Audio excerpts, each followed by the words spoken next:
Antisipasi pelanggaran pemilu dan pilkada terus dilakukan Badan Pengawas Pemilu Sulawesi Selatan, dan yang terbaru Bawaslu menggandeng Dinas Pendidikan Kabupaten Kota dan Provinsi untuk pengawasan penggunaan ijazah palsu pada pilkada dan pileg mendatang. Menurut Koordinator Divisi Penanganan Pelanggaran Bawaslu Sulawesi Selatan, Bawaslu butuh Dinas Pendidikan untuk memastikan legalitas ijazah. Koordinasi dengan Dinas Pendidikan juga dilakukan untuk pengawasan berkas ijazah jika terdapat laporan terkait ijazah palsu. Selain Dinas Pendidikan, Bawaslu Sulawesi Selatan juga akan melakukan kerjasama pengawasan pelanggaran pemilu dengan Dinas Perdagangan dan Disduk Capil. Karena urusan memastikan bahwa dokumen itu palsu atau tidak, itu kan bukan di Bawaslu. Nah, itu baru ijazah palsu.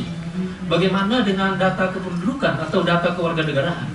Kami tentunya sangat berupaya. Kasus yang terjadi di daerah lain, ada warga negara asing yang kemudian ditetapkan menjadi peserta pemilu bahkan terpilih, ya kan? Ya. Oleh karenanya sedini mungkin kami harus berkoordinasi dengan pihak-pihak yang bisa memberikan keterangan, ya kan?